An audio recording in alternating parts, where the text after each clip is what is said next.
ho an'andriamanitra ny voninahitra amen. Petraka sika.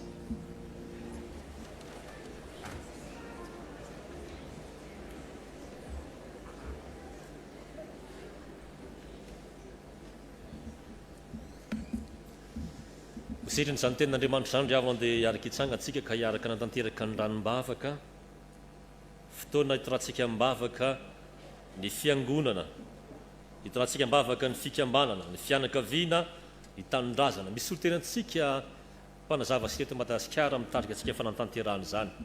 Io sitrany dia le hira hoe raha eo ny anisy ny ampitso, anome izy raika eo raha eo ny anisy ny ampitso izay ianao raha sitrakao. Iny ataontsika manelanelana izany ranom-bavaka izany. Sanganaritsika nantanteraka ranom-bavaka.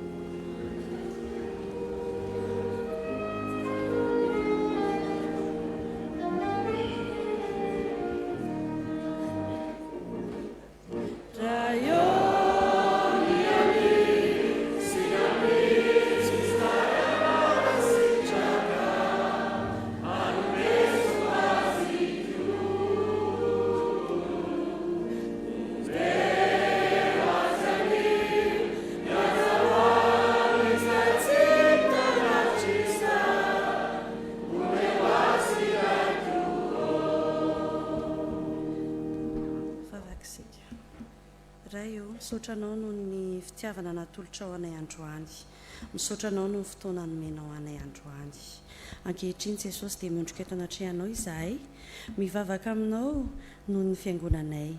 Aoka ianao Jesosy, hanamasina mandrakariva ny tempolinao, ary omba tsirairay avy ny mpanomponao ao anatin'izany. Ianao Jesosy hanome hery sy hanome fahavitriana mandrakariva, ary ho lavitry ny asan'ny Satana ny zavatra rehetra izay ataonay. Jesosy io, ianao ny vavakay.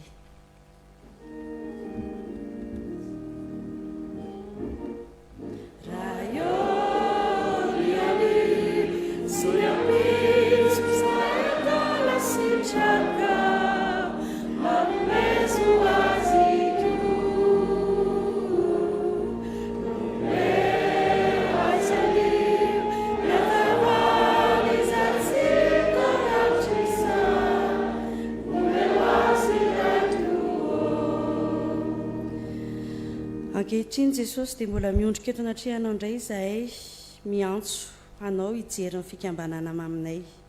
Aoka ianao Jesosy, hanolo-tsaina tsirairay avy hatomboka hatrany amin'ny ambony-drindra sy mifarana hatrany amin'ny mpikambana tsirairay avy Jesosy. Ianao Jesosy ny taridalana ka ahafahanay manatanteraka somatsara ny fanekena izay nekenay rehetra.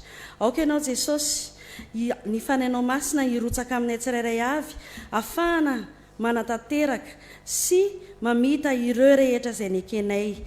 Tompo malalo, jereo amin'indra fonao izahay tsirairay avy ka ny fikambananay dia ho velona mandrakizay. Misaotra Tompo malalo, ianao ny vavakay.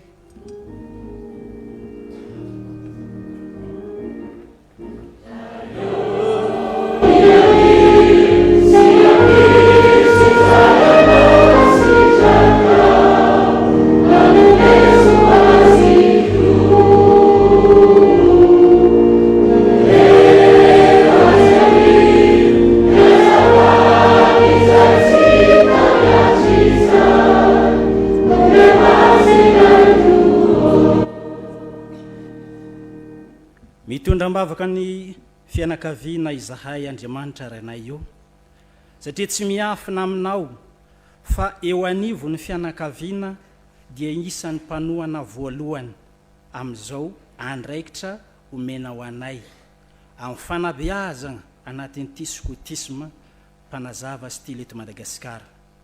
Tompo, aza vela hiraviravy tanana ny fianakavianay, voalohany indrindra omeo fahasalamana ny tsirairay, omeo hery sy tanjaka ny fianakavianay ahafahana izy ireo manohana anay amin'ny lafiny rehetra. Tompo, aza vela hiditra anatin'ny ankohona anay, anatin'ny fianakavianay izay fanahy ny fisalasalana, fanahy ny fikorontana, fa aoka mba hipetraka lalandava ny fanahy ny fitiavana. Tompo, ianao ny vavakay.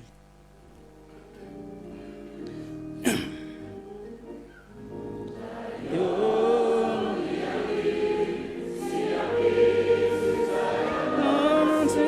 vavaka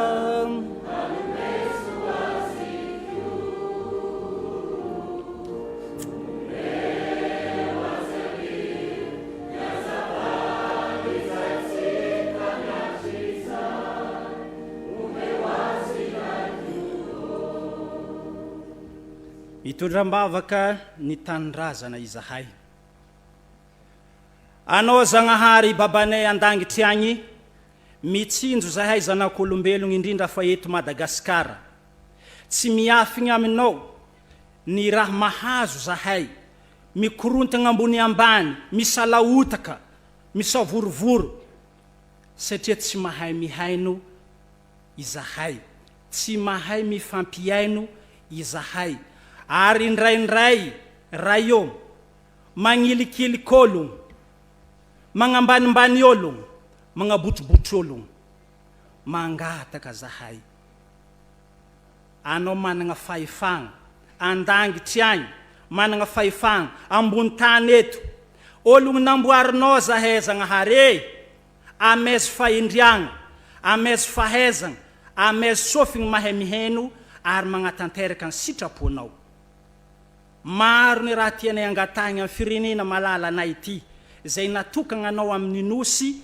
miavaka amin'ny firenena erany zao tontolo zao managna loko manokagna Madagasikara satria tany maitso nosy maitso ny andohoany Jesosy tsy afaka mandeha amin'ny iza zahay tsy afaka mantoroka akeza zahay anao boka kapitenay anao mpitaridalagna zahay anao bondinay anao ary mpanjakanay alevo zahay tompo azavela hiviravirainy satana ataovy hevitry zahay iantoraka aminao olo jiaby a Madagasikara eto na gasy na vahiny samby agneky fa anao le tegna tompony fahefagna na andangitry na eto ambony tany mafaly anay Jesosy manakambagna zegny vavaka zegny amin'ny vavaka nampianaranao fahiny manao hoe rainay zay anandanitra ho masinina neny anaranao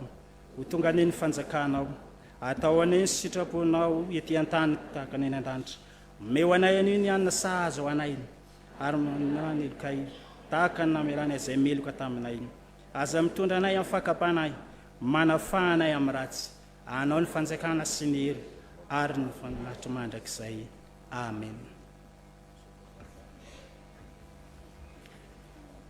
Daga amin'ny fotoana fanomezana ny fanatitra ho an'Andriamanitra sika riavana toloro ny tenanao fanatitra mety sy masina kasitrahan'Andriamanitra inona seveny fefaniomana sika amin'izany fanatitra izany ka manaraka ny fandaminana sika fanatanterahana andrakitra ny hira naterantsika izany dia ny hira ny fikambanana ho mahatoky hatramin'ny fahafatesina ary ny fiainan'ny mpifaliana. Amen.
hitsangana sika ry havana dia anolotra izao fanatitra izao an'Andriamanitra.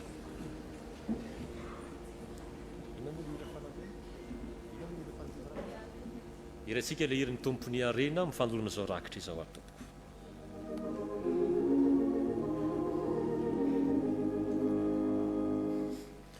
Le tompony arena,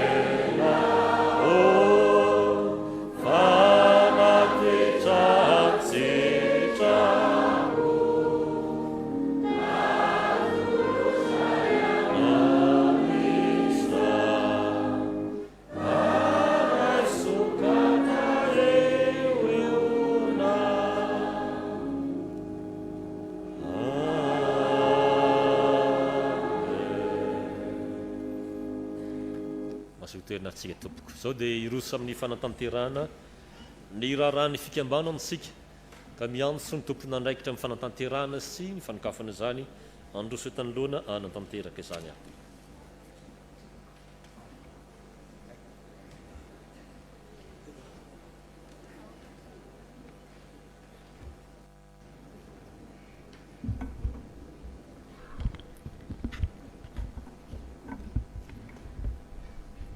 miarahaba antsika rehetra amin'ny anarany Jesosy Kristy tompo misaotra n'Andriamanitra fa tafavory eto amin'ity toeranyity isika anio toy izao ny fandeha ny fizotran'ny raharaha-pikambanana sokafana amin'ny resapositra amin'ny sokafa ny flou national sy ny folo fibe amin'ny resapositra ny fotoana vakiny ny sekretera ny komité lehibe ny fekevitra rehefa avy eo tonga dia atolotra ny ekipa mpanazava ka ny ekipa vaovao no tolorana folara sy raisin-tanana ary manatanteraka ny fanamarina mpavinonana. Avy eo tonga dia tanterahan'ny flou nationaly ny lahateny. Toy izay koa ny Antsily fanolorana ny ekipa vaovao Antsily miaraka amin'ny folara. Ny ekipa vaovao koa no manao ny fanamarina mpavinonana ary arahany lahateny ny flou fibe Antsily. Ho an'ny FMTROS dia mandray fitenenana mandritra ny 2 minitra ny FMTROS tsy misy fanolorana ny birao intsony satria efa vita tamin'ny fanokafana izany. Ny komité lehibe no mandray fitenenana manaraka ary faranana amin'ny fitsondranona ny ekipa sy ny tompon'andraikitra ary ny fitondranam-bavaka ny taopitezana 524 faranana iresapositra fanambarana fomba fisary ny fanokafana ny taopitezana. Izany no atao dia ho fandaminana sy fampitsonjovana ny tsirairay avy ahafahantsika mody ampilaminana. Mankasitraka tompo. Mangataka ny sekretera ny komité lehibe, mangataka ny FN no ny fanokafana.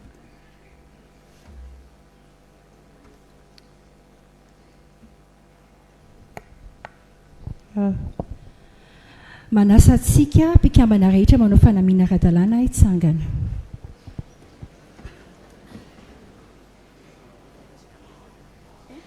Mpanazava.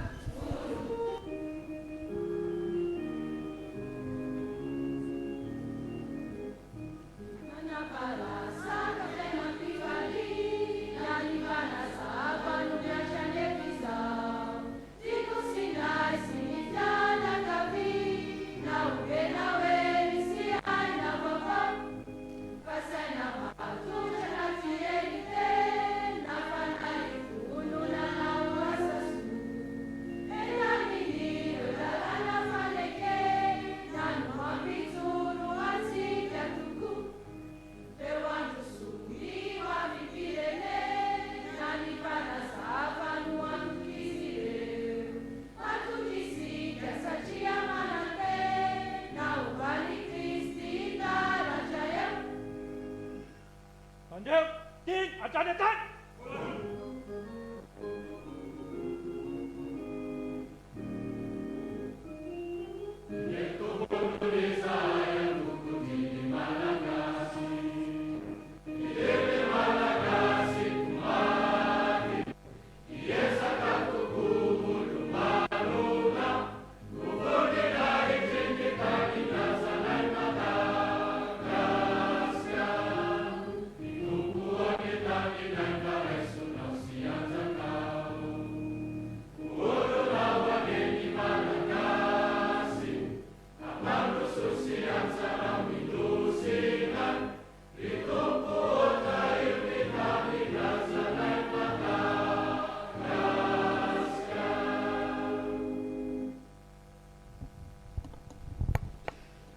manasa ny mpitatsohatra ny komity lehibe hamaky ny fekefitry ny fivorian'ny komity lehibe.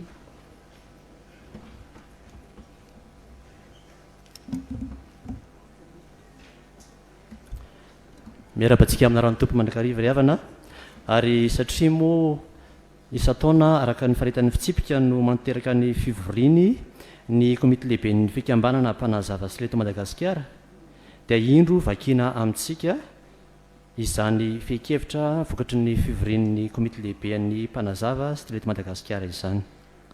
Ry havana misaotra an'Andriamanitra lehibe fatateraka ny fivorin'ny komity lehibe ny 12 sy ny 13 ny volana septambra 2024 teny Mandrembero foben'ny fikambanana mpiara-maka ny baiboly Antananarivo. Isaorana ny faritany 12 na tonga ny filohan'ny komity paritany ny solotenany. Eo ihany koa ny synodam-piangonana 5 izay nahatonga ny solotenany ao anatin'ny komity lehibe ary ny fobe mpikambanana rotonta ihany koa izay nahafeno ny solotenany. Eo ihany koa ny FMTROS ary ny mpikambana sy ny birao nitarihan'ny filohan'ny komity lehibe ihany koa. Andriamanitra manakare-pahasoavana hanonitra ny volalany rehetra ary apody ny herilany nandritra ny famanana sy ny fiatriana izany. Ampatsahivana mandrakariva isika ny vina hitondrana ny fikambanana mandritra ny toam-piasana 420 hatramin'ny 720 manao hoe masina marina mipaka. Andeha hoe averina tsy manana mifamadika raha izay ny fomba tadiavana anazy fa masina aloha dia avy eo marina dia mipaka. Dia ho adinina ray izay leson'izay amin'ny atoana ohatran'izao raha tsy trapon'Andriamanitra dia mino aho fa tsy ho an'ny tenenana miloatra intsony fa niareo no miteny amin'izay fotoana izay dia afa-po ny fikambanantsika. Amafisina ny aim-panan'ny fikambanana amin'ny alalan'ny fandaliana-pinoana ny fifandraisana bebe kokoa amin'ny synodam-piangonana eo amin'ny sehatra nasionaly faritany ahafahana mifampahery sy mifampitondram-bavaka eo amin'ny asa fanompoana. Amporisihana ny fandoavana ny lasakemika ara-potoana mba hahafahan'ny sehatra nasionaly, sehatra ny faritany, sehatra ny fivondronana manomboka sy miatrika ny sahanasa rehetra mandritra izao taom-pitaizana 2024 izao. Tsy misy fanokafana azo atao raha tsy voaloha ara-dalàna ny adidintsika rehetra tsiraray avy, adidin'ny mpitantana, adidin'ny mpanohana ary adidin'ny mpanabe ary adidin'ny beazina ihany koa indrindraindrindra. Hatsaraina ny eo amin'ny sehatry ny fitantana ara-bola sy ara-pitaovana hanaraka ny tari-dalàna ao anatin'ny fomba fiasa napetraka ny komity lehibe ary hatevenina ny fampiofanana ny tompon'andraikitra isan-tsokajiny eto amin'ny fikambanana ka voakasika izany. Amporisihana mandrakariva ary entanina ny mpikambana tsiraray avy hanana ny fitsipika eny am-pelantanany ary indrindra raha misy fanamariana na sosikevitra amin'izany dia afaka mandefa izany foana aty amin'ny komity lehibe na dia amin'ny fivorim-be ary izany voazo hodiniany. Eo an-dalam-piverana ihany koa sy an-dalam-pankatoavana ireo synodam-piangonana hafa ivelan'ny synodam-piangonana 5 dia antenaina fa tsy ho ela dia hiampy indray ny synodam-piangonana eto nivon'ny fikambanana mpanazava stily eto Madagasikara. Ataovy mpianatra ny firenena rehetra Matio 7:20 andininy man'Andriamanitra mifinahitra. Manenga ny Front National Mpanazava hanolotra ny ekipany.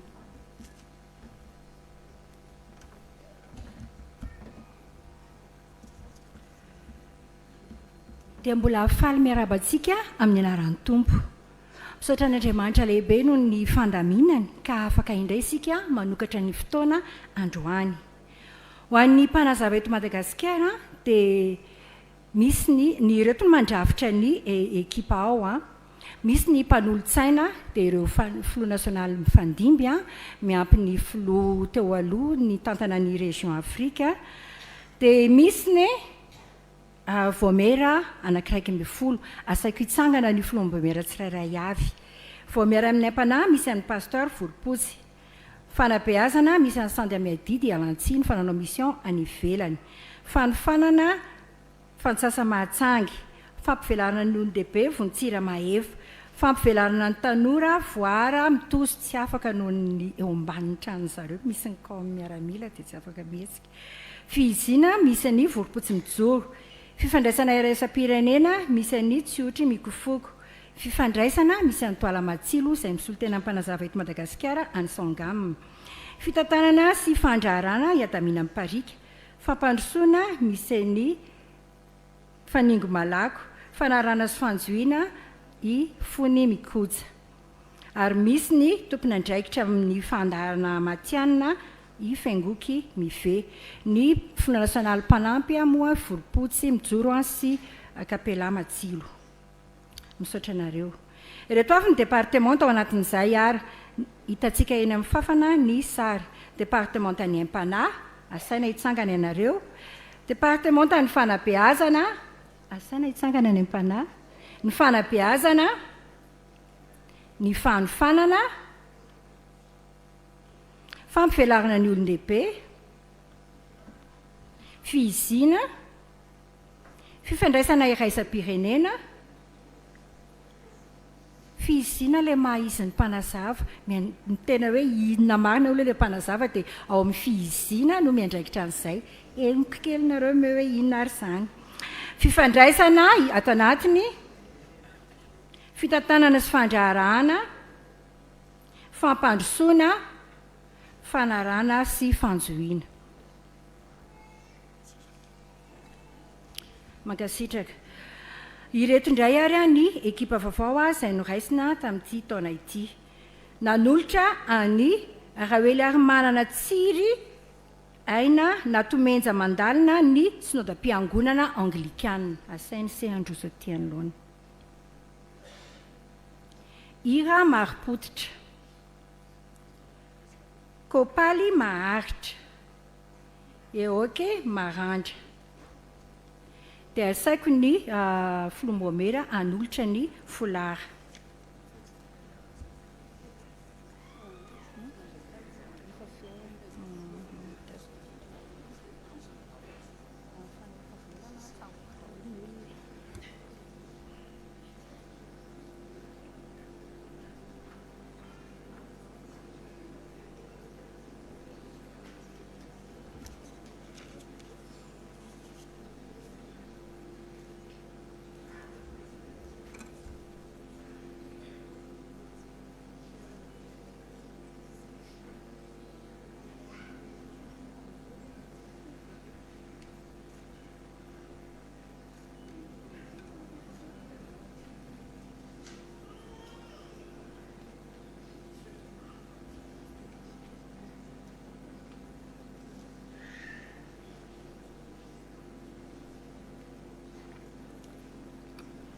indro a tolotra anareo a ny marika mahampikambana anareo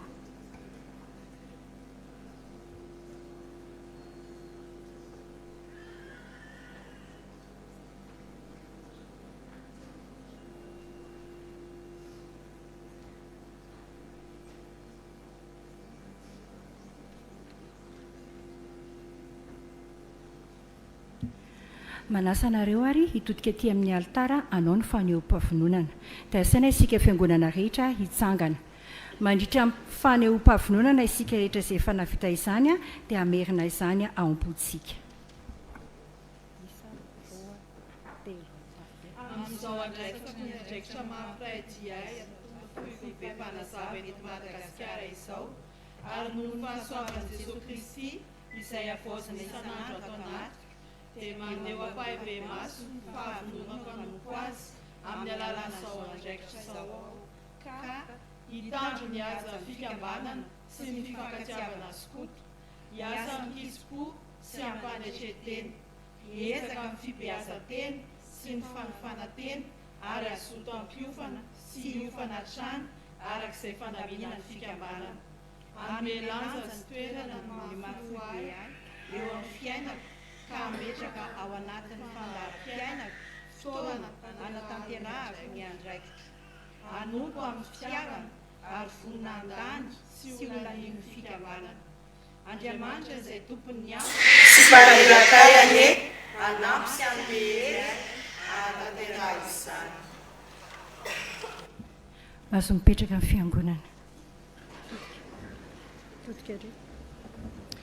asaiko ny mpitandrina ny filohan'ny komité lehibe sy ny filoha-mpanampy hiarahaba azy ireo ao solotenantsika rehetra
ry ezevatra mirahavavy andevonjeo ny teranareo taovy mpianatra amin'ny firenena rehetra mazaho toerana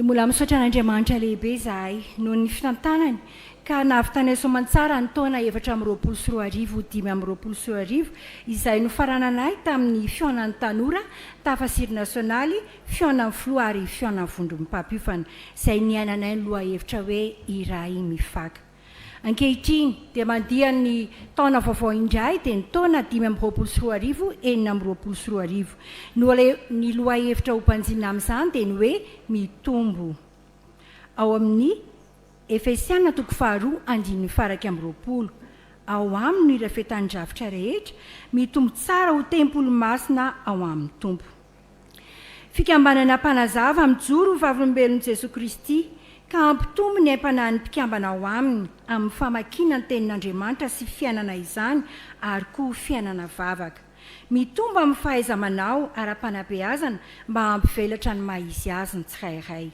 mitombo arak'isa ihany koa eo anivon'ny faritany sy ny fivondronana ao anatin'ity taona ity dia amarana ny fankalazana 90 taona ny sampana mavo ankalazany 20 taona kosa ny sampana mena ary anao lalao faninana teknika ny sampana maitso fandia mivela izany rehetra izany dia mbola ho alefa ny taritalana hiatrika amin'ny fiofanana ny isan'ambaratonga ny avy miaingany amin'ny loha-ambondrina ka hatrany amin'ny filoha efa nantanteraka soamantsara ny fiofanana ny filoha-paritany sy ny filoha-paritany mpanampy izay ny tanterana anjotra izany ko andeha ary isika hianoka izany fitombona izany ka andrantsana andravina androbina hitomboka hamovody tsara hanao mpianatra ny firenena rehetra ho azo tompony voninahitra amen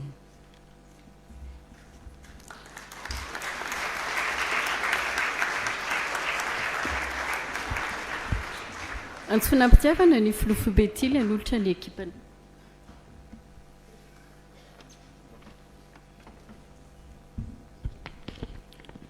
manonona trany ny fiadanan'ny tompo amintsika rehetra izay manatrika etona atolotra ho an'Andriamanitra ny fisaorana noho ny fahatanterahany ny taona voalohany amin'ny taom-piasana iny ary fifaliana ihany koa ny fanatritava eto afahantsika miatrika indray ity taona faharoa ity. Nisy ireo ataontsika hoe ekipa vaovao natolotry ny faritany sy ny synodam-piangonana dia ho aseho antsika eto zany ahafahandry zareo manao ny fanehoam-pahavononana. Ho atolotra ihany koa ny filohan'ny departementa rehetra izay mandrafitra ny ekipa Fohy Betily ary hitsangana eny atoerana izy ireo hiaraka hitsangana aminy ny ekipa mandrafitra azy. Toy izao misesy ara izany anaran'izany izay hialohavan'ny filoha. Misy ny filoha-panampy dia Vivi Mandalina sy filoha Randrenarivelo Andriamiaja Patrika ary filoha Rakoto Arsoa John. Afaka mipetraka voatonina dia afaka tonga dia mipetraka fa ny ekipa sisa mitsangana avy eo. Misaotra. Ao amin'ny kabinetra izay tarihan'ny filoha Nortina Rasamy Arlisy ary amitsangana ny ekipa manatevina azy. Nisy ny ekipa vaovao natsona tao anatin'izany tonga dia mandroso ety anoloana Razafindralambo Andriamamonjy Edy. Ao amin'ny GRA na ny fitatana afaka mipetraka rehefa vita ilay fanonona. Ao amin'ny fitatana ny olon-dehibe na ny GRA gestion des ressources adultes dia misy ny ODK tarihan'ny Randrianarivelo Andriamiaja Patrika sy Rakotobe Richelieu. Ireo no mandrafitra ny ODK. Mitsangana ny ekipa ODK. Misy ny departementa ODK netsona ny filoha Razafindrantsimba Julien na Vitsika Pitarika izay naneho fialantsiny manokana noho ny tsy fahasalamana goavana misy ao atokantrano ary avahana amin'izao fotoana izao.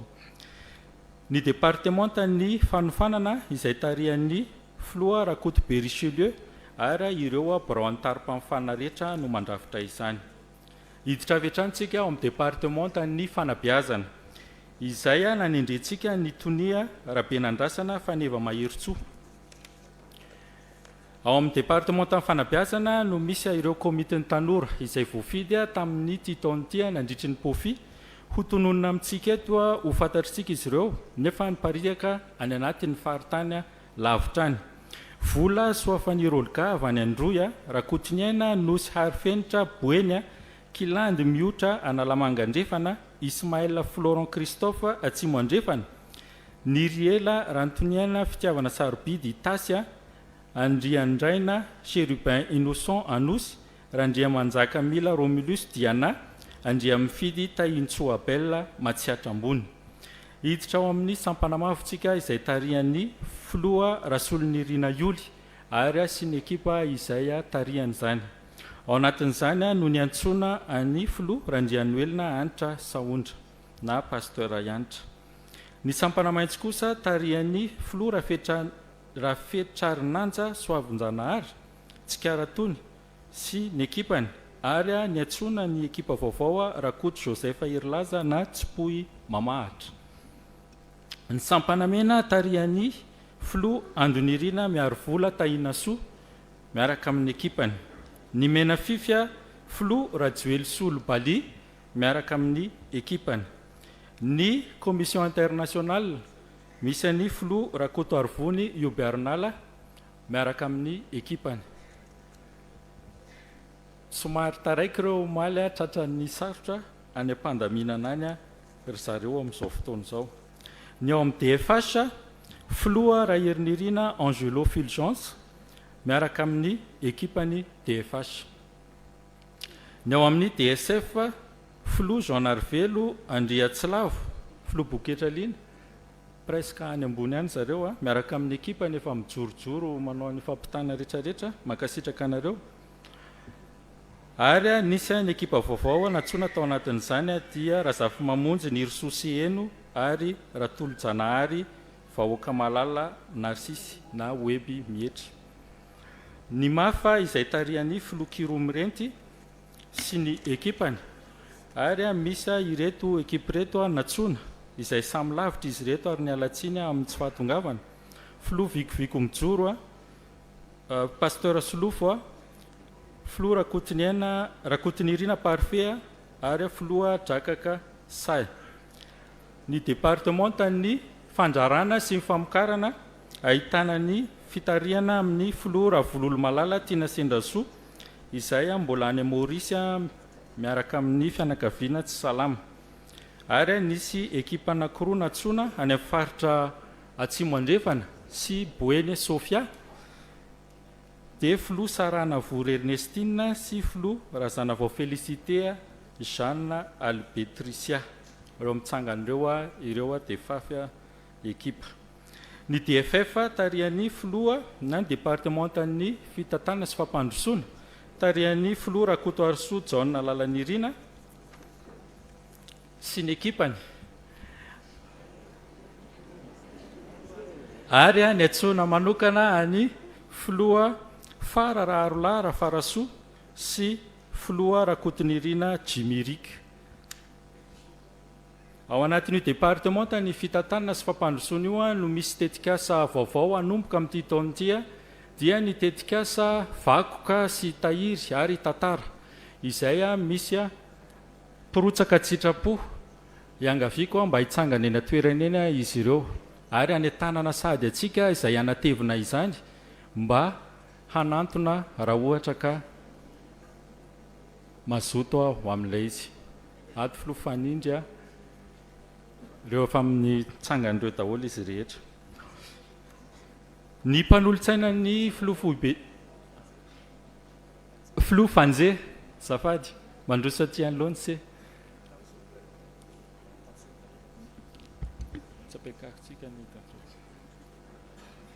ny mialohan'ny farany dia ny mpanolontsaina ny filoha Betily izay tsy misy hoe mpitarika fa mpanolontsaina ao daholo akoatran'ireo filoha be teo aloha izay tsy manana ndraikitra manokana dia ao anatiny mandrafitra azy daholo dia misy ireto vaovao ireto natsoana anatevina izany fanoloran-tsaina ho an'ny filoha Bety izany. Filoha Sandarasoa Mahenina tsy eto toerana fa any ivelany. Filoha Solofoery Andrianjaka Razafy ary filoha Pasteur Tahiry Eritsoa Rakotomanana. Ireo zany no mandrafitra ny mpanolontsaina. Ao anatin'ny aim-panahy fikambanana kosa izay ny antsoina ho fanavaozana amin'ity taona ity amin'ny fitariana any filoha Kapika Matsilo sady angatahany se androso aty anoloana no angatahana ny ekipa ao amin'ny aim-panahy sy ny fikambanana hitsangana. Izy indray zany no hitarika ny Kapika mitarika azafady indrindra mitarika. Ireo zany no ataontsika hoe vaovao misy tantsoroka mety tsy voateny teo satria raha araka ny fandaviana ny tantsoroka zany no heverina ao an-tsangana eny dia angatahana androso aty anoloana ianareo rehetra zany izay tantsoroka vaovao mbola tsy nanao fanompa-vononana. Ary farany dia angatahana hijoro eny atoerana ianareo filoha-paritany rehetra izay manatrika etona. Anisan'ny miara-miasa akaiky amin'ny ekipa Foibe amin'ny fanatanterahana ny andraikitra. Isaorana be da be amin'ny fanotronana ao anatin'izao fotoan'izao izay misy avilavitra ihany akoatran'ny faritany Analamanga manodidina izany. Manana mpikambantsika izay metsehatra any amin'ny sehatra iraisam-pirenena izay angaviako hitsangana izy ireo raha ohatra ka misy manatrika hitona satria natolotritsika ho amin'ny iraisam-pirenena izay manao tantsoroka any anatin'ny fampandehanana ny iraisam-pirenena. Filoha John filoha Tatana ohatran'ny voavina tolotra farany teo filoha Sitraka Andrenivo Asarahao ary filoha Drongo izay manao tohana amin'ny Jota Jotia International. Makasitraka indrindra amin'ny fanoloran-tena RC afaka mahazo toerana ianareo. Izao raha dia angatahana ireto ekipa vaovao reto hitodika aty amin'ny altara ary tsika rehetra kosa hitsangana anonona ny fanehoam-pahavonoana izy ireo itsika merina ao am-poa ny amin'izany. Aorianan'izay dia mangataka ny ray aman-dren'ny mpiangonana ny filohan'ny komity lehibe ary ny filohan'ny komity scoutisme africaine hiaraka andray tanana aminay filoha Fobetily sy filoha nasionaly mpanazava ndao ary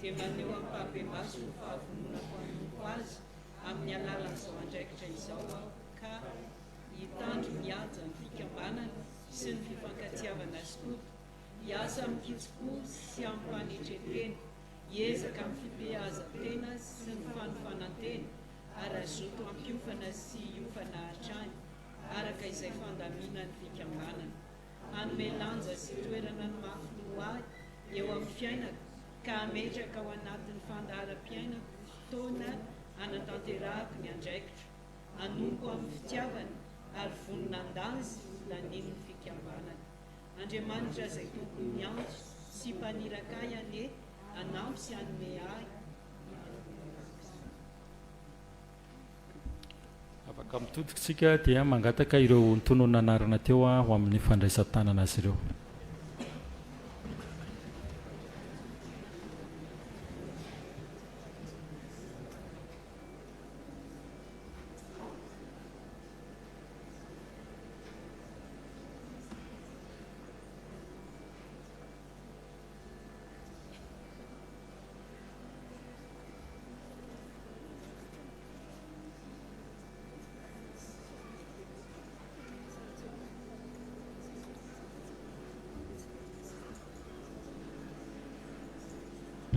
Ny filoha-mpanampy ny komity lehibe izay miantsoriko an'ity mandroso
indro atao voalohanteny ara ny fanehoana voninahitra ho an'Andriamanitra hatrany amin'ny zavatra rehetra vita sy totosa eny fa na ny tsy vita sy izay tokony mbola ho atsaraina ary manolotra rahaba manokana ho antsika isan'ambaratongany avy izay manatrika itona ary maneho fisaorana feno tamin'ny fahatanterahany ny taona voalohany iny manomboka hatramin'ireo beazina izay tena niasa mafy nandray ny fanabeazana natolotra azy ireo mpanabe ary itsika atao anatin'ny mpitantana izany raha nisy ny vokatra atao anatin'izany dia isika rehetra no niara-nisalahy niakatra 500 isanjato ny fahatrarantsika ny fiakaran'ny fitombon'ny mpikambana izay naloha-karatra akoatr'izay dia nanantsika tanora eo amin'ny manodidina ny 1000 eo nandray anjara tamin'ny hetsika iraisam-pirenena na anjotro zany na natrehana manarak'izay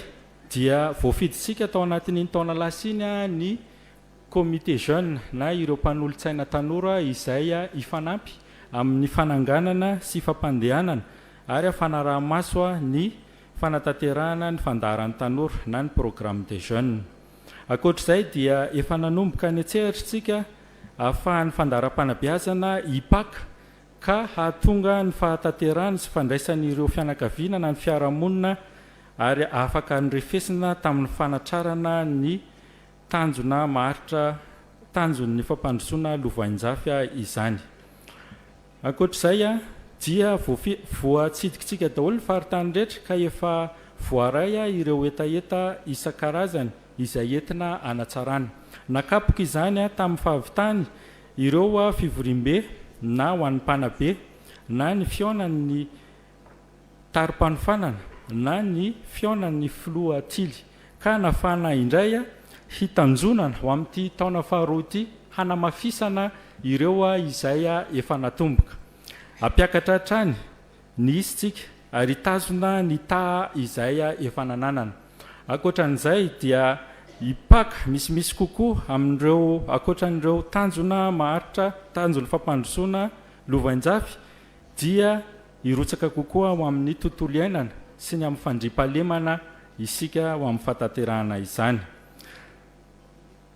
Manarak'izay dia ity tenin'Andriamanitra ity no entitsika ho afatra ampitaina ho antsika rehetra amin'ity taona faharoa ity indray.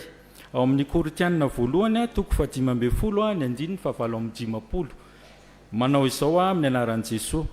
Koa amin'izany ry rahalahy malalako dia miorena tsara, aza miova ary mahay fahabe mandrakariva amin'ny asan'ny tompo, satria fantatrareo fa tsy foana tsy akory ny fikelezanareo aina ao amin'ny tompo. Izay no ampahirezana antsika ekipa Fohy Betily izay hiatrika indray ty taom-panabeazana faharoa ity. Izay no ampitaina amintsika eny anivo faritany rehetra izay manohy ny azakazaka amin'ny fanabeazana. Ampatsahivona ny tenin'ny ilay mpanorona antsika, Bipi mifahafantarantsika azy manao hoe aza manarinary foana ny fotoana ny sefa mizafatratra. Tsy manana afa-tsy ny anio ihany tsika, ny anio atsika isan'andro no entitsika anononana n'ilay hoe hiatsara hatrany, hiatsara hatrany. Eto am-pamaranana ary ity taona faharoa ity dia ho taona ny asa, hijerena ifotony ny beazana ahafahana manangana ilay tily tsara, ho vonona amin'ny fiainana ary anaovana ho zava-dehibe ny fifandraisana tsara izay tokony ho tanterahana rehetra, indrindra ny eo amin'ny sehatra ho an'ny tanora ary ireo amin'ny tantsoroka amin'izany dia ireo zoky rehetra izany. Ny ankoatr'izay dia ny anamafisana ny fiainana ara-panahy sy ny fifandraisana amin'ireo synodam-piangonana rehetra, ka mbola anaovana antsoavo ho amin'ny tolotsaina, ho amin'ny fifanampiana, ho amin'ny fifampitondranam-bavaka, ka ahafahantsika manao sy mihika amin'ilay teny faneva hoe ataovy mpianatra ny firenena rehetra. Ny voninahitra dia ho anan'Andriamanitra ireriana. Makasitraka arsy.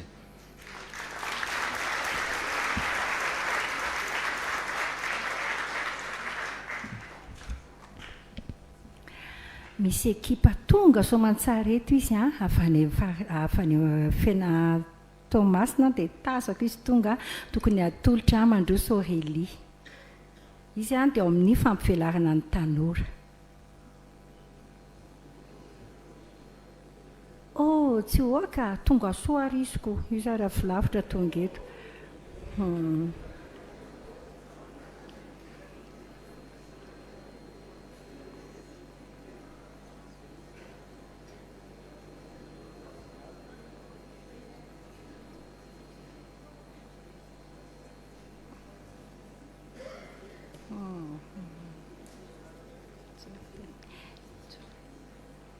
Fifaliana ho amin'ny foibe-pikambanana mandray an'izay ho isan'ny mpikambana ao anatin'ny foibe izay ao anatin'ny ekipan'ny fampivelarana ny tanora.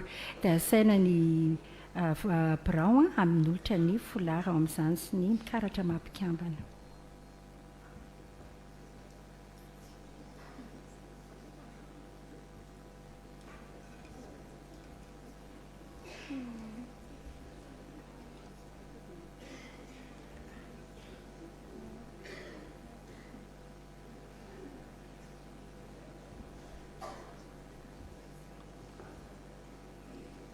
Miara-ban'izay izay dia mampahery an'izay amin'ny andraikitra izay ho raisin'izay.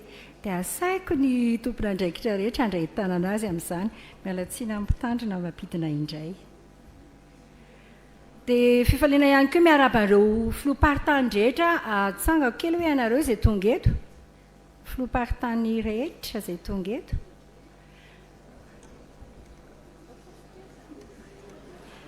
Ny filomparitany rehetra moa no misolo tena amin'ny fohy bebikam-banana eny anivon'ny faritany dia mankasitraka azy ireo sady niatrika amin'ny fiofanana ny tonga eto androany mankasitraka RC.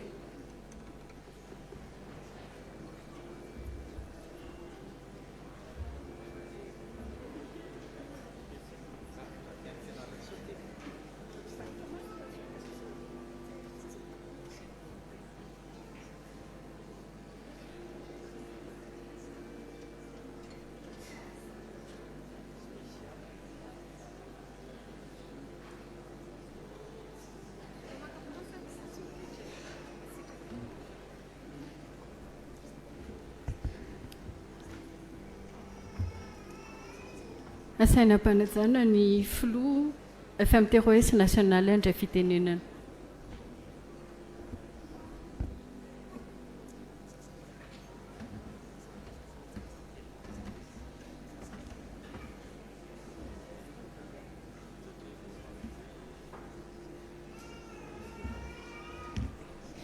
Finaritra ampitomboinao antsika mandrakarivany ny fahasoavana mampiadanana avy amin'Andriamanitra ray Jesosy Kristy tompontsika.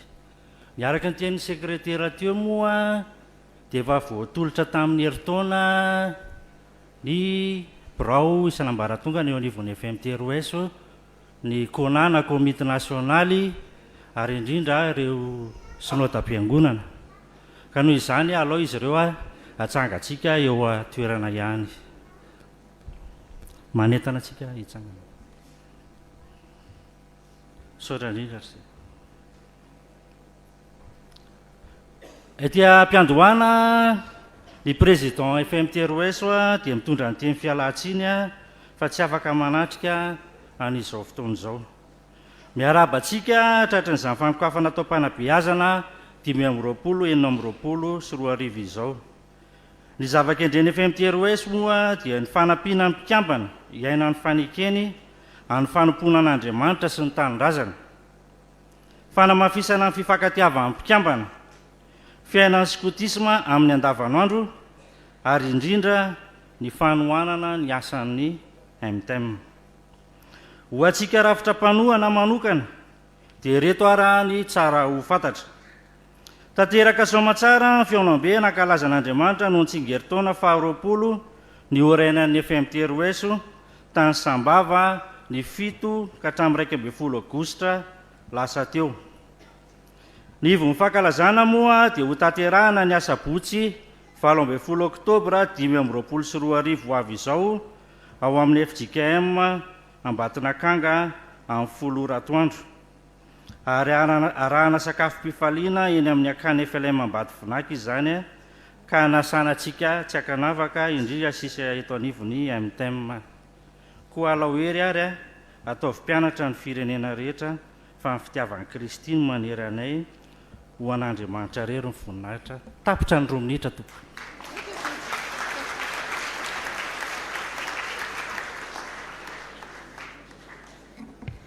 Manangam-panajana ny filohan'ny komite lehibe indray fitenenana.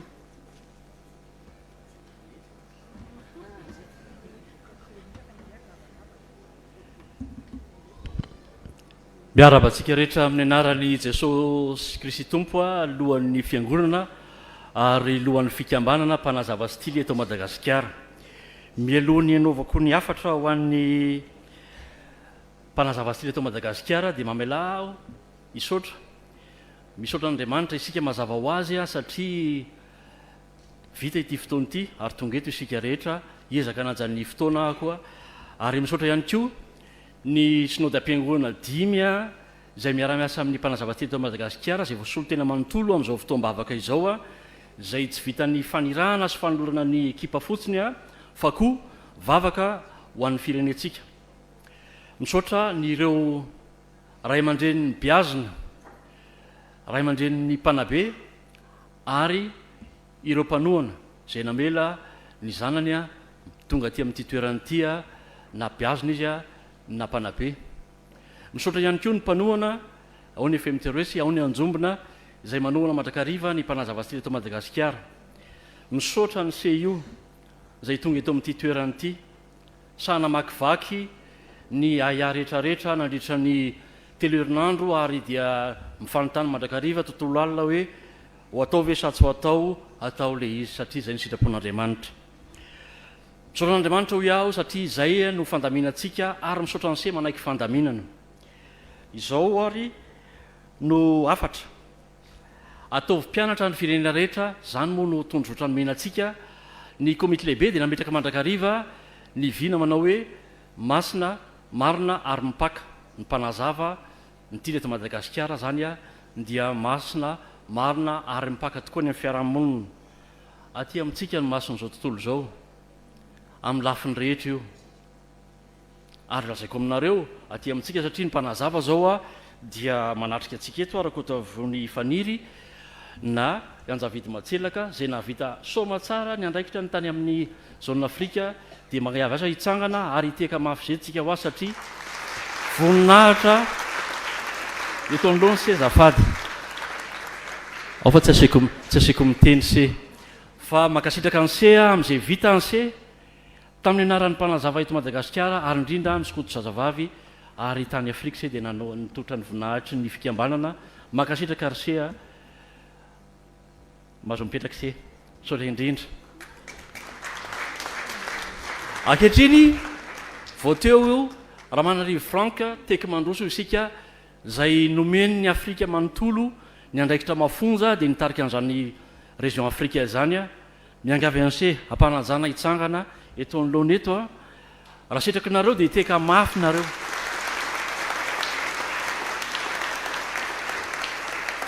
mitsodrano an'se zay a amin'izany adidy mavesatra hoentiny se zany ry mpikambana mpanazava stily eto Madagasikara na ny vehivavy na ny lehilahy mananjary se eto amin'ity tany misy atsika ity dia mahiresy se a mavitasoa amin'izany andraikitra mafonja zay hoentiny se zany indray a mandritry ny efa taona ho avy ho tahiny Jesosy mandrakariva sotra dia miangavy satria be diahako ho raistanany Romenada eto anoloana eto a miangavy amin'ny régimenta manontolo ny mpitandrina ao ambony eo mba hidina kely ety ambany a dia miangavy ny flo ny komite lehibe mpanampy anankiroa satria vavy sila mihitsy izy ireo a dia ho raisitsika tanana izy mianada ary mitsodranotsika no makasitraka azy ireo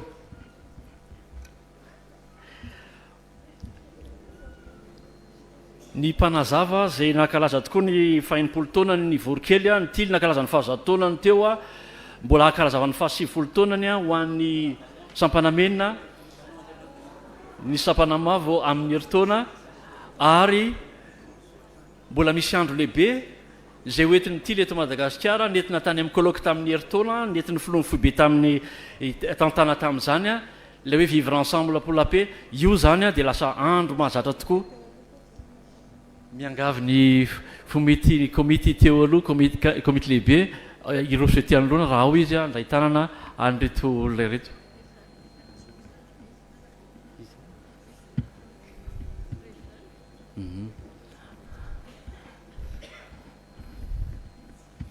tantana amikolo miangavy an'sia mba hitsangana andray tanana amin'reto zoky iray aman-dreny reto miaraka amin'ny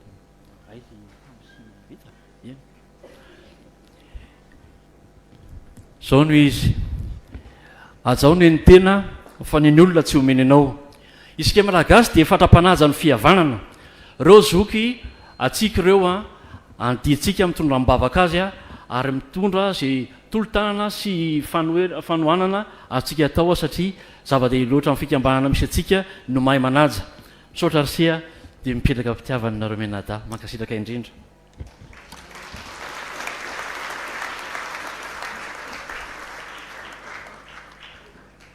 ty tenin'ny salamy ty a dia mba vakiko aminareo mihitsy satria sahaza andreto komity lehibe iangaviko nareo hitsangana eny ampitoerana eny fa tsy moa ety nareo rehetra tompoka azafady mitsangana ary ao koa misy komity partany ato a filoany komity partany a mitsangana eny toerana eny isika rehetrirehetrareo a dia sahaza atsika ity tenin'ny salamy ty satria naiza aliansea ary na fotoana inona na fotoinona dia tsy maintsy eo foany se amin'ny anaran'ny tompo aiza ny lako amin'ny fanahinao aiza no andosorako tsy eo anatrehanao na dia miakatra any an-danitra azaho dia any ianao ary na dia manao ny fiainatsita ho fandreko azaho indroany ianao amen tenyny tompo zany a mahatsiaro mandrakariva amin'ny dingana heritaona zay vitantsika ny azakazaka ny aranananao a ny olana ny sedraina ny zavatra rehetra zay nylalovana tsy nitaraitana-miakainareo a ary tsy nitaraina ihany koa fa tena nanao zay azo natao ary dia mbola ho avy ny taonareo manaraka mila miazakazaka isika satria zany raha teo ny antsona antsika mahazo mipetraka ianareo ho an'ny praidi zay natolotry ny flo nasionaly sy ny flo ny foibe teo dia tanteraka aminareo mandrakariva nytsodrano zay efa tenenina ary tena fa mahazatra amin'le manao hoe tsy anareo no mifidy fa izany mifidy anareo ka nanendry anareo mba handesy amo ary mba haretany vokatra anareo mba homeny rainareo zay rehetra nangatanareo amin'ny anarako na inona amen tena mahay fahabersy amin'ny asan'ny tompo a miandry anseny beazina miandry anseny ray aman-dreny hoe tsy diso izy nandefa ny zanany makaty amin'ny mpanazava stily eto Madagasikara fa mbola alefany aty amintsika satria mino sy matoka izy fa raha mbola misy miaina amin'ny lalàna sy fanekena dia mbola manakatenaina ny firenentsika ho antsika rehetra sahazatsika koa ny teny ao amin'ny Koritianina manao hoe zarazaraina samihafa ny fanomezam-pahasoavana nefa ny fanahy dia iray ihany ary zaraina samihafa ny asa nefa Andriamanitra dia iray ihany izay miasa amin'ny zavatra rehetra amin'ny olona rehetra amen ny vina ny komity lehibe dia tsy miova araka ny teneniko teo masina marina mipaka ko amin'izany dia mivoy mandrakariva ny fihavanana ny fanajana ny firalahiana ny fankatiavana ny fampitsimbinana ny fanampiana ary miandrandra mandrakariva ny fandriampahalemana manotra ny herisetra amin'ny endriny rehetra nizaniza manao azy naiza raha terina misy an'izany dia tsy mivoy anjary ary manotra an'izany ny fikambanana mpanazava stily eto Madagasikara ko amin'izany ary a dia tenin'ny tompo amin'ny Jeremia atoko 15 andin'ny 2 tapany ano maranako azy amin'ny anaran'ny tompo ambaranareo eny torio any amin'ny firenena ary manangana faneva amen dia ho tanteraka amintsika zany teny zany a ijoro mandrakariva ho tena mpitondra faneva isika ary ijoro amin'ny seritra rehetra ho amin'ny fahamarina sy ny fahamasinana ary miatra any amin'ny fiarahamonina tokoa amin'ny fomba fitantanana rehetra ny ataontsika dia atao vimpianatra ny firenena rehetra ary ho an'Andriamanitra irery ihany ny voninahitra mahereza raha lasany abavisany a ary dia mitodika amin'ny ray aman-dreny aho mangataka vavaka mahery mihitsy ny mpanazava stily Madagasikara amin'ny fotoana andehanany manontolo ny kianja samanany aziny ny ambaratonga tena misy tokoa ary dia izay dia mijoro mandrakariva himpitondra ny faneva ary manambara sy mitory ny tenin'Andriamanitra amin'ny herinay manontolo sy amin'ny fahafahanay manao azy amen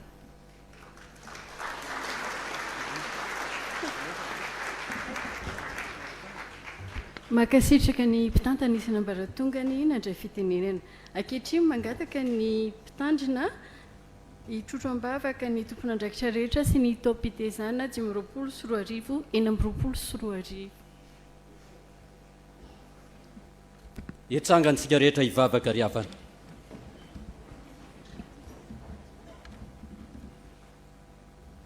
hivavaka isika re tompoandriamanitra rainay tsara indrindro rainay ianao amin'ny alalan'i Jesosy Kristy loharanom-pamonjeny loharanom-pitahiana sy fahasoavana misaotra sy mankasitraka anao izahay noho ny amin'ity ora sy fotoana sarobidy loatra iainanay eto anatrehanao ity nahafahanay miara-mivavaka midera sy mankalaza ary manome voninahitra ny anaranao ary manokatra izao taom-panabeazana 522 eo anivo ny foibe mpanazava stily eto Madagasikara izao ko mangataka aminao zay Jesosy tahio ireo tompon'andraikitra rehetra isan'ambaratongany zay nijoro sy najoro teto anatrehanao mba ny herin'ny fanahinao an'izy ireo ho feny fahendrena ho feny fitiavana zoto sy fikirizana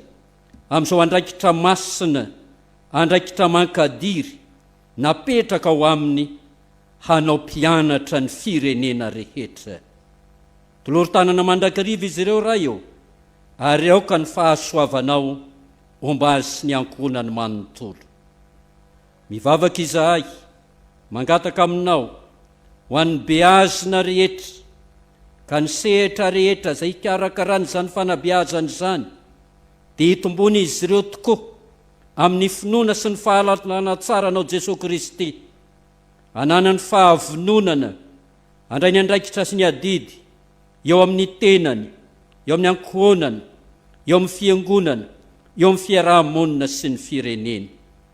Dia mahatoky mananao zay ry Jesosy Kristy io, fa na misy aza indraindray ny tsy takatry ny sainay, ny zavatra rehetra dia hainao Andriamanitra, tompon'ny fahefana rehetra ety an-danitra sy ety an-tany. Koa dia apetraka manontolo ampelantananao ny fiainan'ny fiangonana, ny fiainan'ny foibe mpanazava sy tily eto Madagasikara, ary indrindra ny fiainan'ity firenena ity. Amin'ny anaranao Jesosy Kristy, mpiainy vavaka, mpamaly vavaka mihoatra noho izay angatahanay aza, no anaovana izany vavaka izany. Ny voninahitra ho anao ray zanaka ary fanahy masina. Amen. Mipetraka isika ry havana.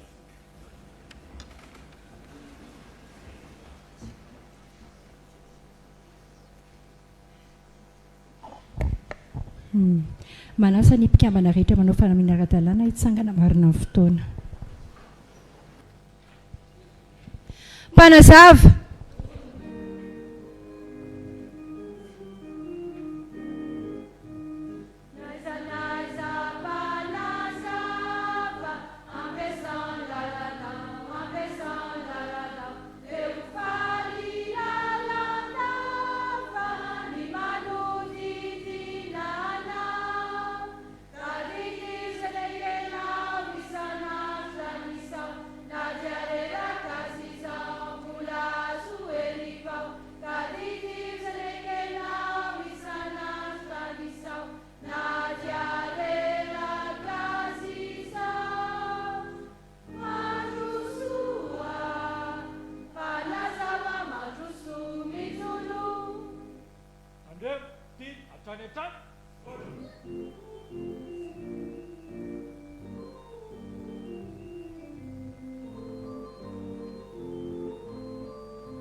dia mba iray tsangana sika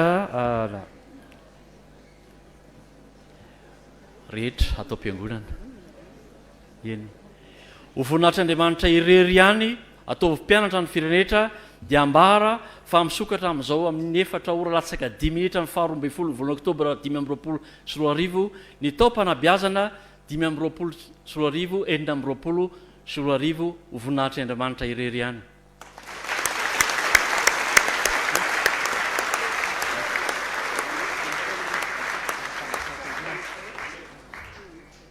Mahazo mipetraka isika.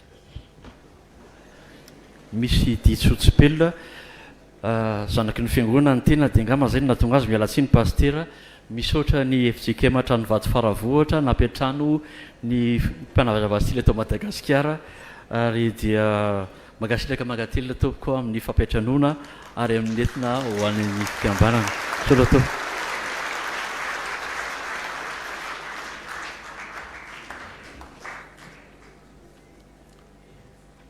adiva marina sady zao fotoana fiambonam-bavaka sasika riavana ka amarantsika azy a mialohan'ny andraisana ny sodrano a miratsika ilay rehefa reko ela hatry ny ela be mpitsanganana ava antsika an'izany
o tanteraka aminareo rehetra neny tsodrano izay tononina amin'ny anaran'ny tompo andriamanitry ny fiadanana ny hahamasina nareo samotanteraka ka aoka arovana avokoa ny fanahinareo arovana ny ainareo arovana ny tenanareo ho tanteraka ka tsy hanatsiny amin'ny fiavian'i Jesosy Kristy tompontsika mahatoky izay miantso anareo sady izy ihany no hanefa izany amen mipetraka mivavaka mangina ianareo apetrao mambavaka ny fiainantsika tsiraray avy apetrao mambavaka ny fiainan'ny fikambanana apetrao mambavaka ny fiainan'ny fiangonana apetrao mambavaka ny fiainam-pirenena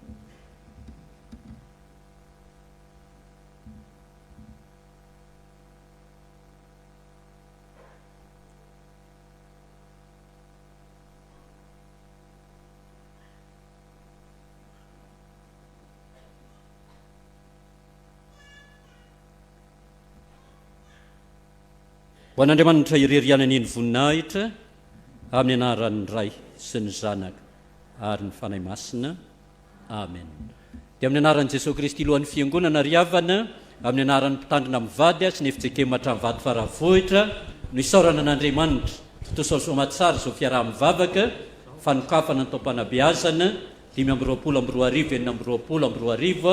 ho anareo fohibe mpanazava style eto Madagasikara dia misaotra anareo zahay ny fidiny FJKM trano vato faravohitra ho an'andriamanitra ny voninahitra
tanteraka soamantsara teto amin'ny FJKM trano vato faravohatra ny fanokafana atao mpanabeazana 524 424 ho an'ny mpanazava sy tily eto Madagasikara.